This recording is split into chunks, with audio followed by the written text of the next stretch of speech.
Okay बच्चों, आइए story की शुरुआत करते हैं कि सबकी शुरुआत कहाँ से हुई। ओके, 18th सेंचुरी की बात है। फ्रांस के जो किंग होता है उसका नाम होता है लुइस 16। ओके, लुइस 16 है, ये बॉर्बन फैमिली से बिलोंग करते हैं बच्चों। पहले उनके जो फादर होते हैं वो किंग होते हैं। फादर को एसेंट करने के बाद लुइस 16 है वो राजा बनते हैं फ्रांस के। ओके, 1774 की बात है। 20 साल की उम्र में at the age of 20 he marries the queen. उनका नाम होता है मैरी एंटोनिटी। ओके, समझ में आया। लुइस 16 है वो फ्रांस के राजा बनते हैं 1774 में। 20 साल की उम्र में वो मैरी एंटोनिटी से शादी करते हैं। ठीक है, अब होता क्या है बच्चों, जैसे ही ये अपना तख्त संभालते हैं, राजपाट संभालते हैं, उस दौरान जो है वो फ्रांस की जो फाइनेंशियल कंडीशन होती है बहुत खराब होती है। ओके, फाइनेंशियल कंडीशन का मतलब होता है कि इकोनॉमिक, पैसों के लेन देन में फ्रांस की जो कंडीशन होती है बहुत खराब होती है। ओके, क्यों खराब होती है यहाँ पर, कि क्या होता है ये जानते हो इस बारे में कुछ। ठीक है, क्योंकि long Wars drain the France resources. Okay, long Wars का मतलब क्या होता है कि फ्रांस का जो लुइस 16 जो राजा है, ठीक है, जैसे ही वो अपना तख्त संभालता है, राजपाट संभालता है, तो वो वॉर्स पे वॉर्स लड़ना शुरू कर देता है। अब वॉर लड़नी है, युद्ध लड़ना है बच्चों, तो आर्मी चाहिए। आर्मी के लिए वेपन्स चाहिए, हथियार चाहिए। अब आर्मी को संभालना है, ठीक है, वेपन का मेंटेनेंस करना है, ठीक है, अब उनके साथ जो एनिमल्स होते थे उनकी देख रेख करनी है, ठीक है, इन सब के लिए लगता है पैसे। ठीक है बच्चों, समझ में आया। तो एक के बाद एक वॉर लड़ने के बाद क्या होता है, फ्रांस की जो इकोनॉमिक कंडीशन होती है बहुत खराब हो जाती है बच्चों। ठीक है, अब फ्रांस के पास पैसे नहीं होते हैं कि आगे जो है वो वॉर लड़ सके। ओके, ऐसे ही वॉर लड़ते लड़ते बच्चों फ्रांस ने जो है वो 13 अमेरिकन कॉलोनीज, दिख रहा है आपको, 13 अमेरिकन कॉलोनीज को हेल्प की थी अपना पावर गेन करने के लिए। मतलब 13 अमेरिकन कॉलोनीज जो है वो ब्रिटिश के कब्जे में थी, तो फ्रांस ने हेल्प की थी उनको आज़ादी दिलाने के लिए ब्रिटिश से। ओके बच्चों, समझ में आया। तो ये सब करते करते जो है वो फ्रांस ने इतनी वॉर लड़ी, इतने युद्ध लड़े उस किंग ने, कि वो किंग का जो फाइनेंशियल कंडीशन थी पूरी तरीके से पूरी डाउन हो गई फाइनेंशियल कंडीशन यहाँ पर।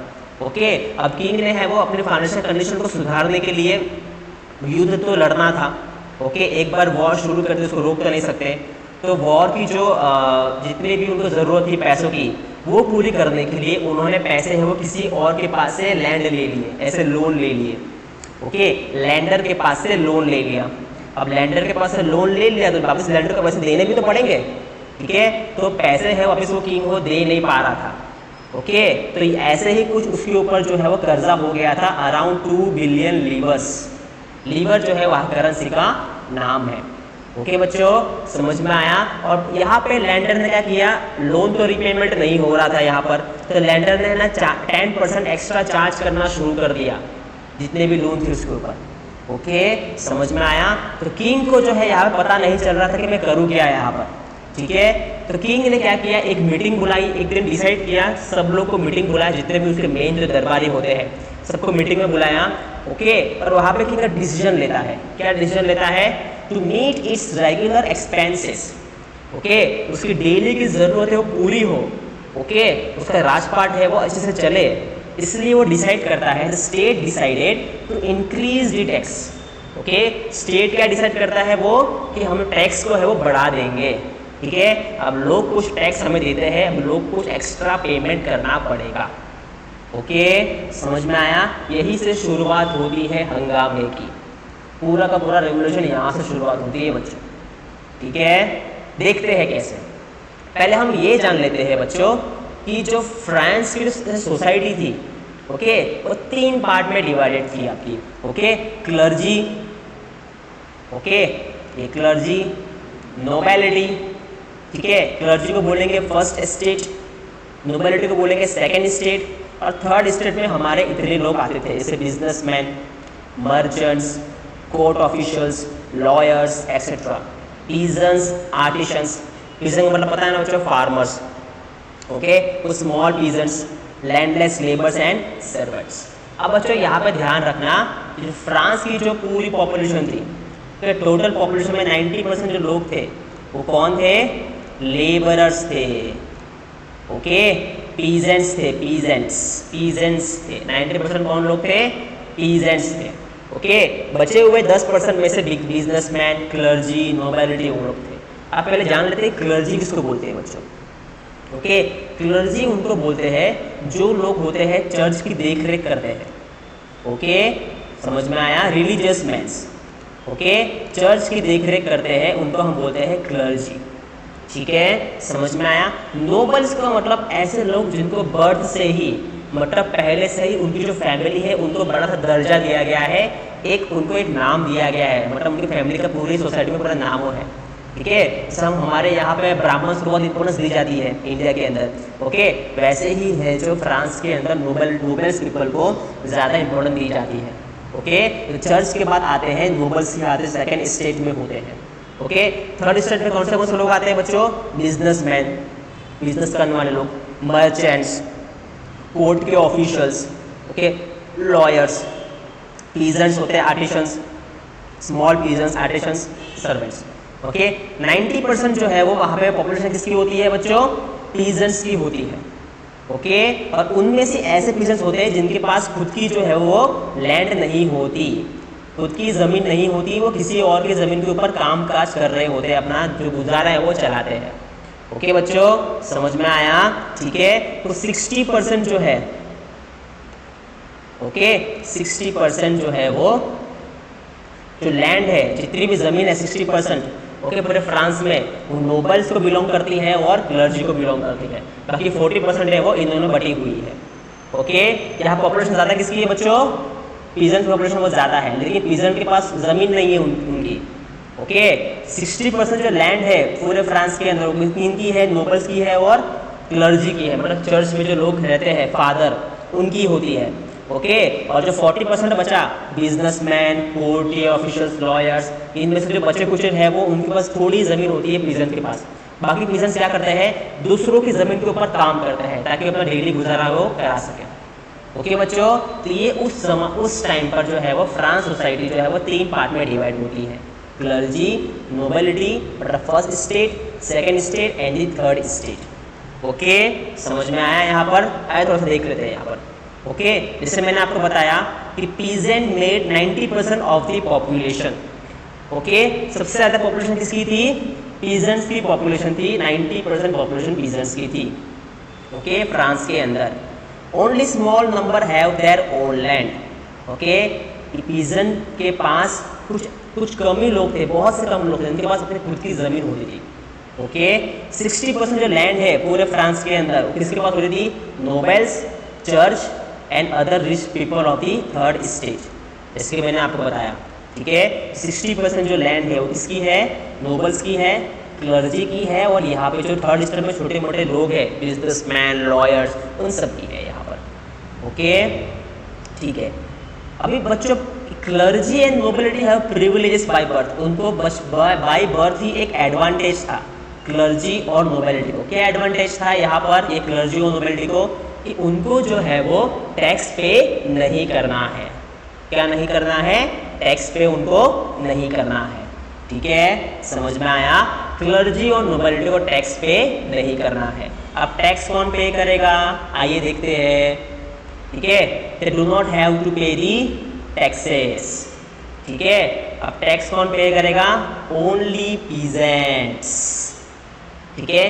पीजेंट को ही जो है वो टैक्स पे करने का जो है वो दर्जा दिया गया था।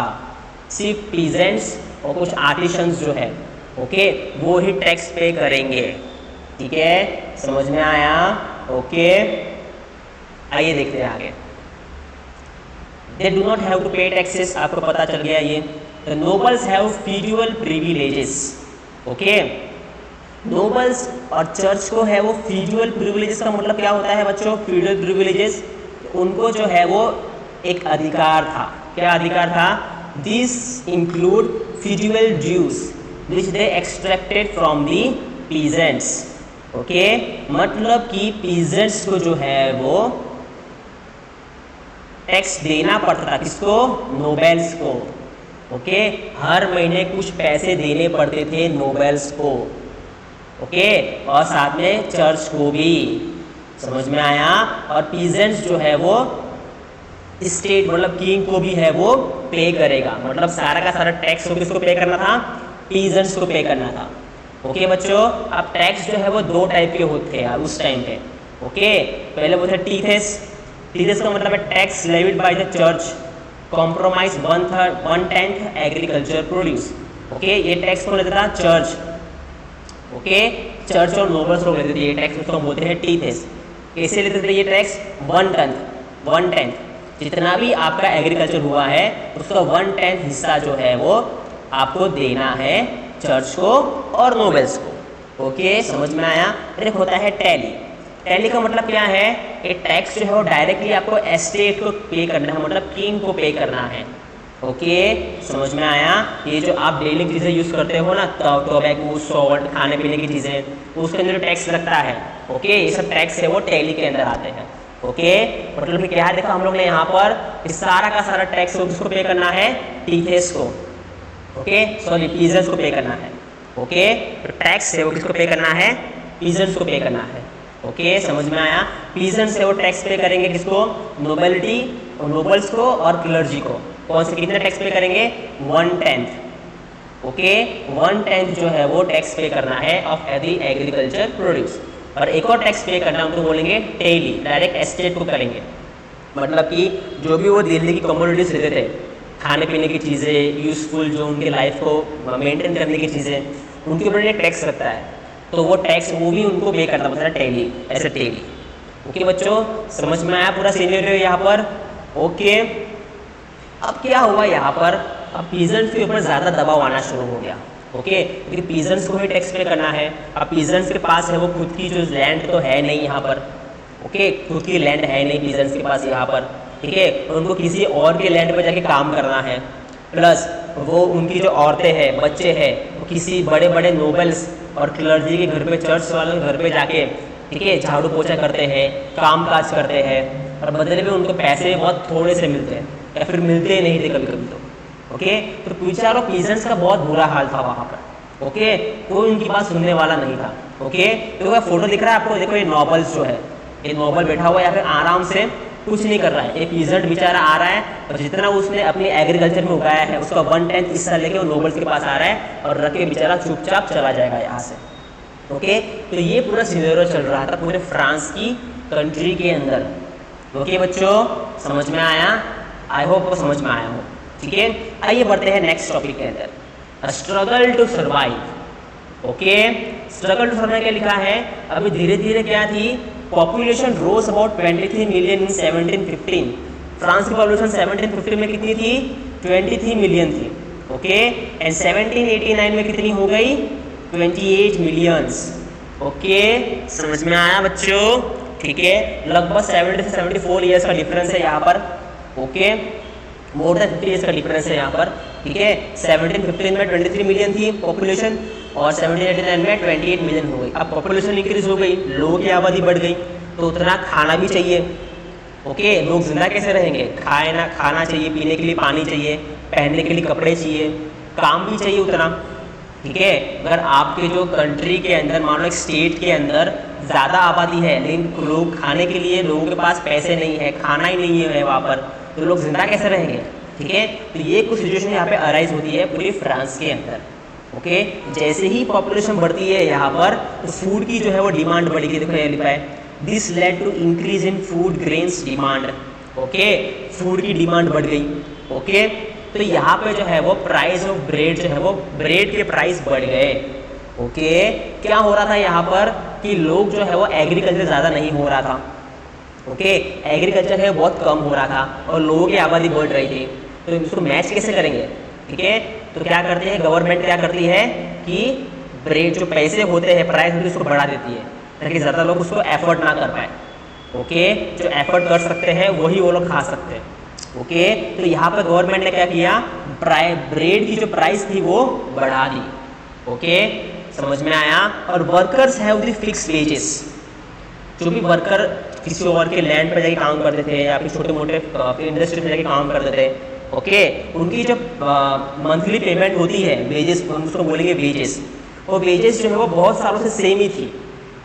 ठीक है। अभी यहाँ पे क्या होता है, मोस्ट ऑफ कंट्री में इंडस्ट्रीज में आप देखोगे, ठीक है, अपने घर वालों से पूछना, मॉम डैड से पूछना, ठीक है, वो जहाँ पे जॉब करते हैं तो उनकी सैलरी जो है वो पर ईयर बढ़ती रहती है, ठीक है।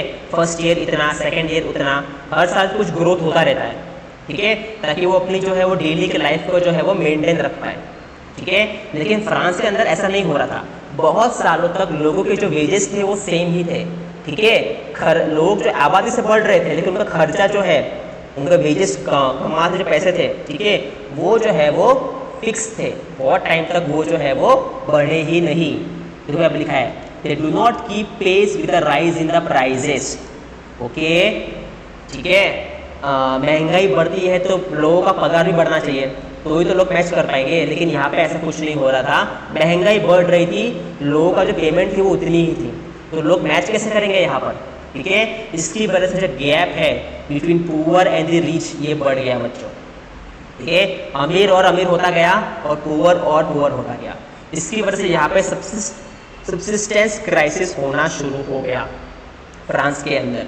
सब्सिस्टेंस क्राइसिस का मतलब एक ऐसा टाइम जहाँ पे लोगों के पास पैसे ही नहीं है और ना खाने के लिए कुछ है, लोग जो है वो भूख से मर रहे हैं, ठीक है। ऐसे सिचुएशन को हम बोलेंगे subsistence crisis.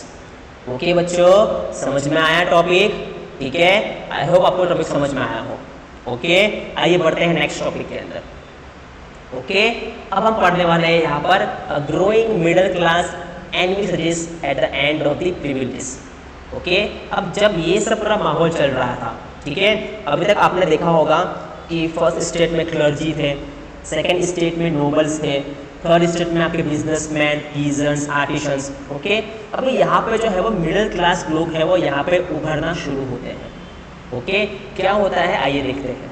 Okay, in the past workers had participated in the revolts against increasing tax and scarcity. Okay, अब ऐसा तो नहीं था फ्रांस के अंदर जो ब्रेड के प्राइस बढ़ रहे थे वो अचानक से बढ़ रहे थे, ऐसा नहीं, पहले भी बढ़ चुके थे। ऐसा बहुत बार किंग ने किया है कि ब्रेड के प्राइस किंग जो है वो बढ़ा देता था, लेकिन तब लोग है वो किंग को कुछ बोल नहीं पाते थे क्योंकि लोगों के बीच में यूनिटी नहीं थी। ओके, अगर वो किंग को कुछ बोलने भी जाएंगे, उसके अगेंस्ट भी कुछ करने जाएंगे, तो किंग जो है उनकी बात सुनता नहीं था। ओके, समझ में आया। तो इसमें यहाँ पे लिखा हुआ है but they lack the means of the programme to carry out on large scales. Okay, अगर वो रिवोल्ट करेंगे, किंग के अगेंस्ट जाएंगे, तो उनको यूनिटी चाहिए, ज़्यादा से ज़्यादा लोग इकट्ठा होने चाहिए, उसके खिलाफ बोलने चाहिए, लेकिन ऐसा होता नहीं था।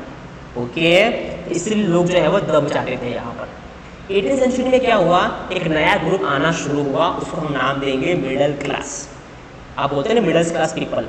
ओके, पहले के टाइम में लोग क्या करते थे, सिर्फ एग्रीकल्चर करते थे। ओके, समझ में आया। अभी ये लोग जो है, जो पीजेंट्स जो है, जो एग्रीकल्चर करते हैं, वो लोग ने अपना नया ऑक्यूपेशन शुरू किया, कमाने का एक नया जो है वो तरीका शुरू किया। कैसे, यहाँ पे जो है वो ट्रेडिंग करके और मैन्युफैक्चरिंग करके। ट्रेडिंग का मतलब पता है बच्चों, एक जगह से सामान लेके आना और उसको दूसरी जगह जाके बेच देना। ओके, इसलिए मान लो कि मेरे को जो है वो जैसे ब्रिटिश की बात करते हैं, ब्रिटिश इंडिया के अंदर आते हैं। ओके, इंडिया से वो मिर्च मसाले लेके जाते हैं और जाके इंग्लैंड में बेच देते हैं। ओके, उसको बोलते हैं ट्रेडिंग। ठीक है, यहाँ से बहुत कम पैसे में मिर्च मसाले उठाएंगे और वहाँ जाके एकदम हाई प्राइस में जाके इंग्लैंड के अंदर बेच देंगे, इसको बोलते हैं ट्रेडिंग। और कुछ चीज़ें मैन्युफैक्चरिंग करना, मतलब कुछ मैन्युफैक्चरिंग बनाना। ओके, तो ये सब जो चीज़ें थी वो लोगों ने करना शुरू की। ओके, एग्रीकल्चर तो कर ही रहे थे, साथ में पार्ट टाइम में ये लोगों ने ये सब करना भी शुरू किया। तो यहाँ से नया ग्रुप का डिमांड शुरू हुई, उसको बोलते हैं मिडिल क्लास को। ओके, कुछ लोग जो है वो लॉयर्स बनने शुरू हुए। ओके, कुछ लोग हैं वो पढ़ाई लिखे में आगे पहुँच गए। पीजेंट्स के, बेचारे फार्मर्स के जो बच्चे होते हैं, उन्होंने मेहनत करके पढ़ाई करके लॉयर बने। कुछ एडमिनिस्ट्रेटिव ऑफिसर्स बने। ओके, एडमिनिस्ट्रेटिव ऑफिसर्स का मतलब है जो गवर्नमेंट के लिए काम करते हैं ना, IAS, IPS, कलेक्टर्स। ओके, ये सब उसको हम बोलते हैं एडमिनिस्ट्रेटिव ऑफिसर्स। ओके, कुछ लोग पढ़ लिख के अच्छी खासी पोस्ट पे जा चुके थे। ओके, तो सबका ये मानना था बच्चों कि बाय बर्थ किसी को भी राइट टू प्रिविलेज नहीं होना चाहिए, मतलब जन्म से किसी को भी अधिकार नहीं मिलना चाहिए। ठीक है, हर एक इंसान को मेहनत करके अपनी एक पोस्ट पानी चाहिए। ओके, जैसे कि आपने देखा कि क्लर्जी जो है, ओके, क्लर्जी जो आपने देखा था, ठीक है, ये क्लर्जी, ये नोबिलिटी, उनको कुछ करना नहीं था। ओके, इनके बच्चे के बच्चे आते रहते थे, उनके पीढ़ी आगे बढ़ रही थी, लेकिन उनकी जो पास पावर थी वो वही रह रही थी। ओके, तो ये जो बात थी यहाँ पे जो है वो जो लोग यहाँ पे जो नए नए आइडियाज उनके माइंड में उभर रहे थे, ओके, तो ये सोच रहे थे कि उनके पास जो है वो बाई बर्थ कोई प्रिविलेज नहीं होना चाहिए। ओके, प्रिविलेज नहीं होना चाहिए बाई बर्थ, कोई भी प्रिविलेज नहीं होना चाहिए, ठीक है। लोगों को है वो अपने मेहनत से ऊपर आना चाहिए, अपने मेहनत से जो है वो एक पावर, एक दर्जा हासिल करना चाहिए। ओके, ऐसे बहुत सारे कुछ फिलोसोफर्स थे बच्चों, ठीक है। एक नाम दिया हुआ है यहाँ पे John Locke. Okay, John Locke ने 2 ट्रीटीज ऑफ गवर्नमेंट में उन्होंने किताब लिखी थी, 2 ट्रीटीज ऑफ दी गवर्नमेंट। उन्होंने इस किताब में सबसे मेजर पॉइंट ये लिखा है कि किसी की भी एक इंसान के हाथ में सारी पावर नहीं जानी चाहिए, नहीं तो वो इंसान जो है पावर का मिसयूज करना शुरू कर देगा। इसका मतलब ये है कि मान लो किंग है, तो एक पूरे स्टेट में, पूरे कंट्री में सबसे ज़्यादा पावर किसके पास होती है? किंग के पास होती है। तो किंग जो चाहे वो कर सकता है। तो ये इसके खिलाफ था जॉन लॉक। ये बोलता था कि कभी भी किसी की भी ग्रुप, कंट्री में या ग्रुप में किसी एक इंसान के पास सबसे ज़्यादा पावर नहीं होनी चाहिए। ओके, समझ में आया। एक और हमारे पास फिलोसोफर है जैन जैक्विस रोशियो। ओके, उनका ये कहना था कि पावर जो है वो इक्वली डिवाइड होनी चाहिए अमॉन्ग दी कुछ ग्रुप ऑफ पीपल के पास में। ओके, किसी एक के पास सबसे ज़्यादा पावर नहीं होनी चाहिए, पावर जो है वो इक्वली डिवाइड होनी चाहिए। ओके बच्चों, समझ में आया। एक और हमारे पास फिलोसोफर है, ठीक है, मोंटेस्क्यू। ओके, ये अपनी स्पिरिट ऑफ लॉस में उनकी किताब होती है the spirit of the loss. ये उनके अंदर ये लिखते हैं कि कोई भी कंट्री को पावर जो है वो इक्वली डिवाइड करना चाहिए। किसके अंदर? Legislature, executive and the judiciary. Government के ये 3 पिलर्स होने चाहिए और पावर जो है वो इक्वली इन तीनों के पास डिस्ट्रीब्यूट होनी चाहिए, इक्वली, ना कि किसी के पास सबसे ज़्यादा पावर। ओके, इक्वली सबको बराबर से अधिकार मिलना चाहिए, लेजिस्लेचर के अंदर, एग्जीक्यूटिव के अंदर, जुडिशरी के अंदर। अब तक फ्रांस में सिर्फ किंग का राज था, ऐसी कोई गवर्नमेंट नहीं थी बच्चों। ओके, तो जो नए नए लोग थे, नए नए आइडियाज लेकर आ रहे थे, ओके, तो वो आइडियाज को उन्होंने किताबों में लिखना शुरू किया। ओके, आइए पढ़ते हैं, थोड़ी सी जान लेते हैं क्या क्या था। ओके, कुछ लोग क्या बोल रहे थे कि powers to be shared with in the legislative, executive and the judiciary. Okay, जैसे हमारे मोंटेस्क्यू बोलते हैं कि पावर जो है वो इक्वली एक ग्रुप में फॉर्म, एक गवर्नमेंट फॉर्म होनी चाहिए और पावर जो है वो इक्वली डिस्ट्रीब्यूट होनी चाहिए। ओके बच्चों, समझ में आया। अब यहाँ पर क्या होता है, ये सेम मॉडल, ओके, जब भी यूएस को जो है वो 13 कॉलोनी से इंडिपेंडेंस मिला था, हमने आगे पिछले पार्ट में हम लोगों ने देखा, तब जो यूएस, अभी यूएस एक डेमोक्रेटिक कंट्री बन गई उस टाइम पर। ओके, तो यूएस ने एक सेम मॉडल अपनाया था, उन्होंने भी गवर्नमेंट फॉर्म की और ये 3 ग्रुप को इक्वली डिवाइड कर दिया, legislature, executive and the judiciary. Okay, ये सारे आइडियाज जो ये फिलोसोफर जो बात कर रहे थे, इतने सारे फिलोसोफर जो आइडियाज की बात कर रहे थे, लोगों ने, फ्रांस के लोगों ने वो आइडियाज को ना सुनना शुरू किया। ये आइडियाज जो वो डिस्कस होते थे सलून्स के अंदर, कॉफ़ी शॉप्स के अंदर या पब्लिक मीटिंग्स के अंदर। ओके, इससे पहले इस आइडिया के बारे में कोई लोग बात नहीं करते थे क्योंकि किंग का डर बहुत ज़्यादा था। ओके, नए नए लोग आए, उन्होंने पढ़े लिखे लोग, उनको भी माइंड में एक आइडिया आना शुरू हो गया कि हमको भी हमारी कंट्री कुछ ऐसी चाहिए जैसे बाकी सब देशों में हो रहा है। ओके, तो लोगों ने है वो एक दूसरे को बातें शेयर करना शुरू की। ठीक है, कुछ कुछ लोगों ने ना सलून में बातें करते थे, पब्लिक एरिया में, कॉफ़ी शॉप्स में। ओके, कुछ कुछ लोगों ने उसको बुक्स भी लिखना शुरू की। ओके, कि कैसा होना चाहिए, पूरी गवर्नमेंट कैसे वर्क करनी चाहिए, न्यूज़पेपर में अपने आइडियाज़ लिखना शुरू किए। ओके, समझ में आया।